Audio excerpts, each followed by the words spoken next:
Hello, my friends. Welcome back to my channel. Today, we will explore another powerful book that can help you live better, make better choices, and, of course, learn English in a deeper way. The book is called Your Future Self: How to Make Tomorrow Better Today. The author is Hal Hershfield. In this episode, we will use the ideas of the book to help you think about one very important person: your future self. Your future self means you later in life, you in 1 year, 5 years, and 10 years. It is still you, but in the future. In this podcast, I will take you chapter by chapter through the main ideas of the book, and I will connect everything to language learning. We will ask questions like, how can my future self speak better English than my current self? What choices today will make life easier for my future self? Why do we often choose comfort now, even when it hurts our future? At the beginning of this episode, the language will be simpler and more familiar. This will help your brain warm up and feel safe. Then, step by step, chapter by chapter, the language becomes a little more advanced. The vocabulary will grow, and the sentences will slowly become richer and stronger. This gentle change is on purpose. It helps you stretch your English without feeling lost or confused. You stay inside the world of comprehensible input. Comprehensible input is the English that is clear enough to understand but still gives you new words, new ideas, and new structures. My goal is simple. I want you to see that you are not just learning English for today. You are learning for the person you will become. You are learning for your future self. Many people think about English only in the present moment. I am bad at speaking. I am shy. I make mistakes. But this book helps us move our eyes forward. It teaches us how to be kinder to the future version of us, how to make choices today that will make that future self proud, strong, and more fluent. As always, I will speak slowly and clearly. If I use a difficult word, I will explain it immediately in the same sentence. You do not need to take notes. You do not need to pause and study hard. Just sit with me, listen, breathe, and enjoy the journey. As you listen, your English is already growing. Your vocabulary is growing. Your sense of time and your sense of self are growing too. This is the magic of learning through stories and ideas. So, let's begin our journey with your future self. Chapter 1: Meeting Your Future Self. In the first big idea of the book, the author asks us to do something very simple but very powerful. He asks us to meet our future self. Of course, we cannot really travel in time. We cannot physically meet the future you, but we can imagine them. We can picture them clearly in our mind. To picture something means to see it in your imagination, like a movie in your head. Most of the time, we live inside our present self. The present self is the you that is here right now listening to this podcast. The present self always wants comfort now. The present self prefers pleasure today. The present self does not like waiting. The future self is different. Your future self wants health, stability, and success later. The word stability means feeling safe and steady, not shaking, not in danger. Your future self wants you to save money, to exercise, to learn English, to grow in your work, to protect your relationships. But often, the present self and the future self do not agree. For example, your present self may say, I just want to relax and watch a series in my own language. Your future self may say, please listen to 10 minutes of English so that in 2 years we can speak confidently. These two voices live inside us. Sometimes the present self wins, sometimes the future self wins. The author explains that for many people, the future self feels like a stranger. A stranger is a person you do not know. When your future self feels like a stranger, it is hard to care about them. You do not feel responsible for them. So, if your future self feels like a stranger, you choose comfort today and forget about tomorrow. The author says that many of our problems come from this distance between our present self and future self. Distance here means how far something feels in your mind. The future feels far away, so we think it is not real, but of course it is real. One day, you will be that future person. Now, how do we meet our future self in a stronger way? One way is to imagine your life in a clear picture. You can close your eyes and ask, if I continue like this for 5 years, who will I be? How will my English sound? What kind of work will I do? How will my body feel? Will I be proud of the choices I make? This kind of imagination is called mental time travel. Mental means in the mind. Time travel means going to another time. So, mental time travel means visiting the future in your imagination. When you do this, your future self becomes more real. They are not just an idea, they begin to feel like a real person you care about. For language learning, meeting your future self is very important. If you see your future self clearly, maybe giving a presentation in English, maybe traveling easily, maybe talking with friends in English, you feel more motivated today. The word motivated means having more energy and desire to do something. Imagine two people. One person thinks, I am bad at English. I will always be bad. This person sees no future self, only today's problems. The other person thinks, I cannot speak well yet, but I can see myself in 2 years speaking calmly, making small mistakes, but communicating clearly. This person has met their future self. The future self gives them hope and direction. The word direction means knowing which way to go. The author's research shows that when people feel a stronger connection to their future self, they make better decisions today. They save more money. They take care of their health. They study more. They avoid dangerous habits. In the same way, if you feel close to your future English speaking self, you will make better language decisions.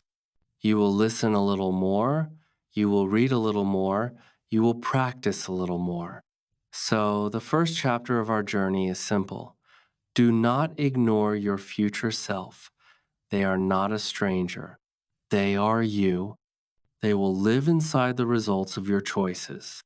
Every minute you spend with English today is a small gift to your future self.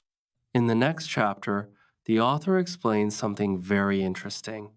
Your brain does not always see your future self as you. Many times, the brain treats the future you like another person, like a stranger. Not an enemy, not a best friend, just someone else. The word separate means not connected, not joined. And because the future you feel separate, we often forget to take care of them. Think about how you treat a close friend. If your friend needs help, you help them.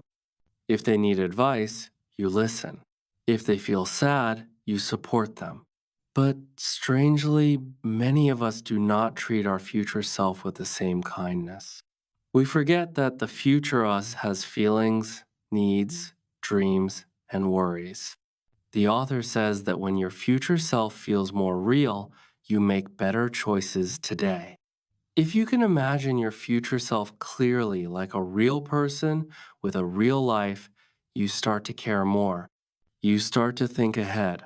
Thinking ahead means thinking about what will happen later, not only right now. This is very important for English learning. If your future self feels real, you naturally ask, what can I do today to help my future English? What small practice will make their life easier? What choice right now will help the future me speak more clearly? The author uses the idea of future self vividness. Vivid means something that is clear, colorful, and easy to imagine. So, vividness means being clear, colorful, and easy to imagine. When your picture of your future self becomes vivid, you feel closer to them. They are not a shadow, they are a person with a face, a voice, a room, and a daily life. Try this. Imagine yourself 2 years from now. See how you stand, see how you dress, see how confidently you speak English. Hear the calm, strong sound of your voice. This picture creates an emotional connection. Connection means a link between two things, and when you feel this connection, you feel responsible for that future version of you. It becomes harder to disappoint them. Disappoint means to make someone feel sad because you did not do what you should. The author also shares an interesting study. When people look at age photos of themselves, photos showing how they might look at age 60, they make better choices. They save more money. They eat healthier food. They study more carefully. And they avoid bad habits. Why? Because the future self suddenly feels real. You can use this idea for English too.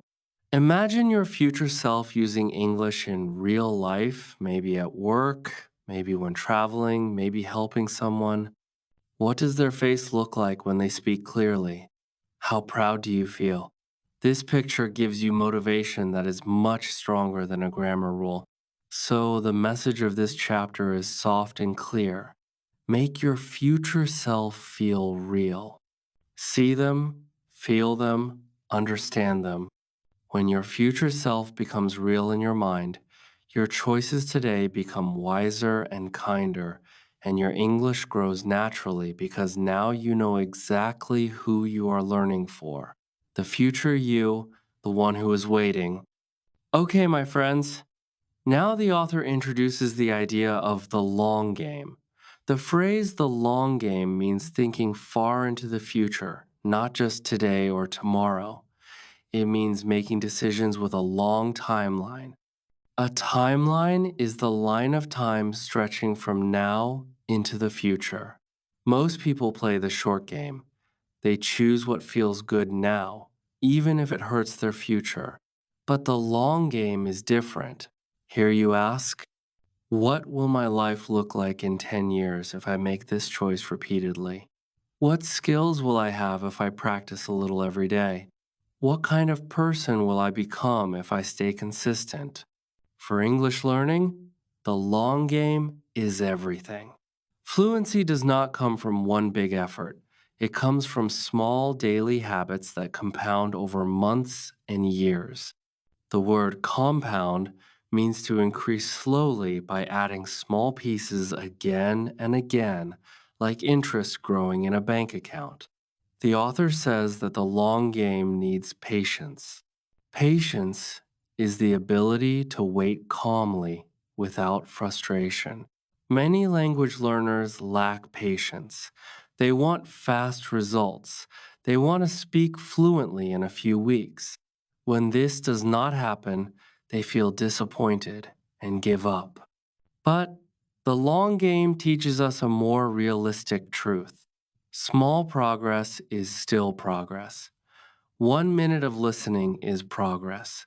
One new word with meaning is progress. One sentence said out loud is progress. These small actions accumulate. The word accumulate means to gather slowly over time. The author also introduces the concept of delayed gratification. This is a big word. Gratification means pleasure or satisfaction.